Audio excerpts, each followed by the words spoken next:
با سلام خدمت شما دانش آموزان عزیز. در این جلسه میخوام برخوافت سدیم کلرید مذاب رو با همدیگه بررسی کنیم. در ابتدا معنای کلمه برخوافت به معنای شکافت توسط جریان برق رو بررسی کنیم. برخوافت یعنی عبور جریان برق از درون یک ماده، حالا میتونه مذاب باشه یا به صورت محلول باشه، و تجزیه اون به عناصر سازندش. من اینجا میخوام برخوافت سدیم کلرید مذاب رو بررسی کنم. پس سدیم کلرید در نهایت باید به اجزای سازندش یا عناصر سازندش یعنی سدیم و کلرید تجزیه بشه. برای اینکه من بتونم فرایند برخوافت رو انجام بدم نیاز به یک سلول الکترولیتی دارم.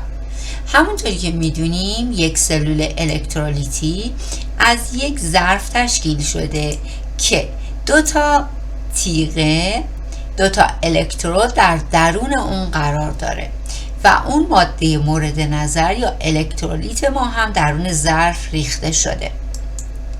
توجه کنید این دو الکترودی که اینجا قرار میگیرن باید خنثی باشن و غالباً از جنس گرافیت، یعنی خودشون نباید در داد و ستد الکترون دخالت کنن.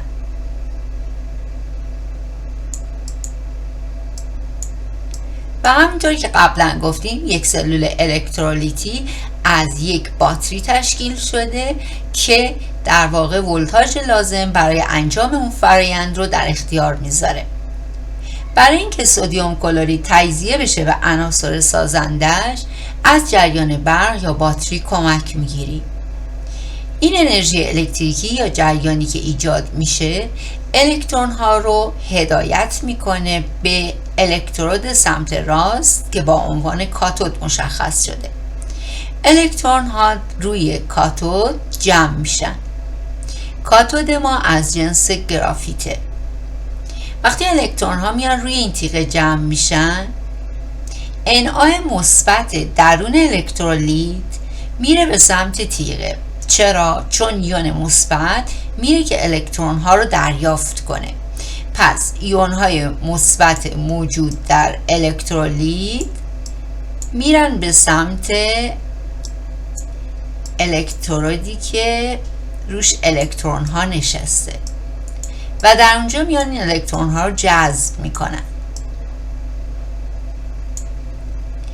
NA اولیه، NA مثبتی که درون الکترولیت وجود داره به صورت مذاب NaL. وقتی هم الکترون ها رو دریافت میکنه باز هم به همون صورت مذاب روی تیغه جمع آوری میشه. پس NA مثبت های درون الکترولیت اومدن به سمت تیغه‌ای که الکترون ها روش جمع آوری شده بود و اون الکترون رو دریافت کردن، تبدیل شدن به NaL. این نیم واکنش چون دریافت الکترون را همراه داره و میدونیم هر جایی که گونه الکترون دریافت میکنه یعنی کاهش صورت گرفته، بهش میگن نیمه واکنش کاهش. یا از طرف دیگه میدونیم که کاهش در الکترود کاتود همواره اتفاق میفته. پس میتونم بگم که نیمه واکنش کاتودی.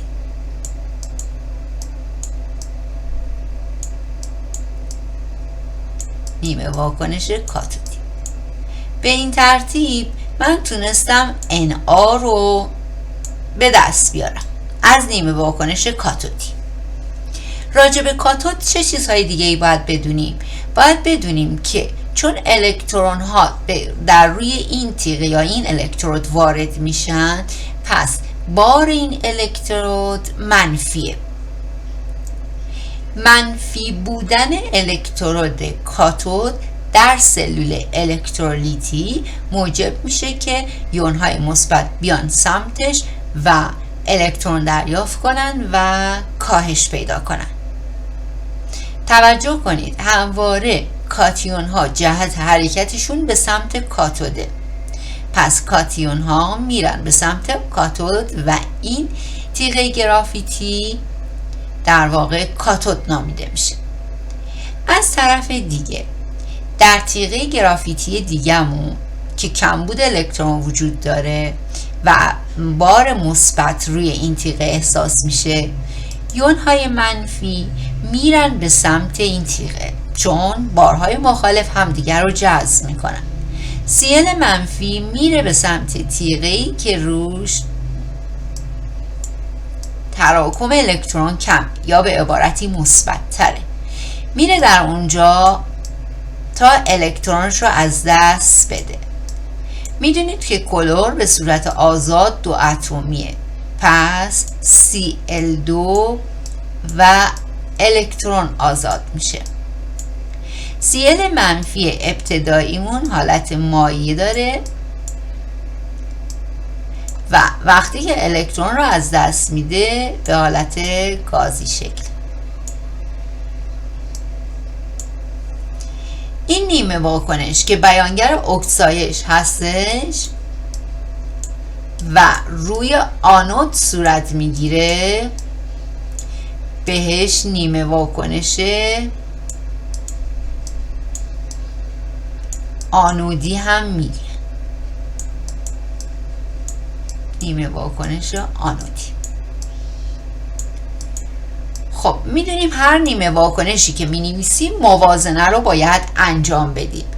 دقت کنید بچه ها، در نیمه واکنش کاهش که تعداد موازنه شده است. چرا؟ چون شما NA در سمت چپ NA مثبت یه دونه است، NA سمت راست هم یه دونه است. از لحاظ تعداد موازنه است. از لحاظ بار هم سمت چپ یک بار مثبت یک بار منفی همدیگر رو خنثی میکنن و مجموع بارها صفره. سمت راست هم بار وجود نداره و صفر. پس نیمه واکنش کاتودی شما موازنه بار و تعداد داره.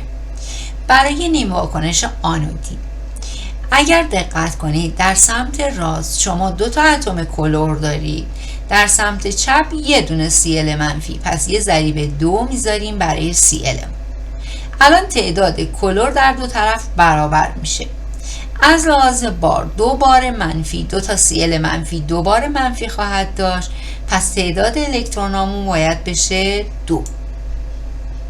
موازنه نیم واکنش ها رو هم انجام میدیم. یک بار دیگه حالا برگردیم به سلول الکترولیتیمون. گفتیم هر سلول الکترولیتی در واقع واکنش هایی رو انجام میدیم در سلول الکترولیتی که غیر خود به خودی انجام میشن. یعنی در واقع در سلول الکترولیتی انرژی الکتریکی به واکنش شیمیایی منجر میشه که غیر خود به خودی اتفاق میفته. برای اینکه ما بتونیم انرژی الکتریکی رو وارد کنیم از باتری استفاده میکنیم. باتری همونطور که میدونیم یک سر منفی و یک سر مثبت داره. از سر منفی الکترون ها روی تیغه گرافیتی یا روی الکترود گرافیت جمع آوری میشن. یون های مثبت درون الکترولیت جذب این الکترود خواهند شد و در اونجا کاهش پیدا میکنن. در سمت دیگه آنیون ها میرن به سمت الکترودی که تراکم بار منفی روش کمه یا مثبته و در اون سمت اکسایش پیدا میکنن و الکترون آزاد میکنن. حالا الکترون هایی رو که آزاد کردن مجددا از درون این سیم منتقل میشه. یعنی شما مرتب این انتقال و حرکت الکترون رو درون این ظرف خواهید دید و جریان برق از یک سر، الکترون از یک سر وارد میشه و از سر دیگه خارج میشه. به فرایند تجزیه یک ماده مانند NaCl مذاب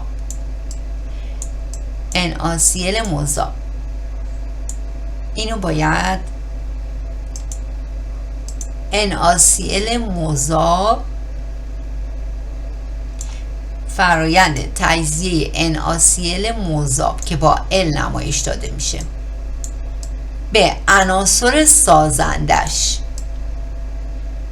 یعنی Na و Cl2 به این فرایند که توسط جریان برق صورت میگیره میگن برقکافت. برقکافت یه واکنش شیمیاییه، یه فراینده.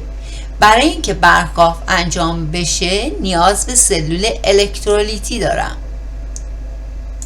پس میتونم بگم یکی از کاربردهای سلول الکترولیتی برقکافت مواد است.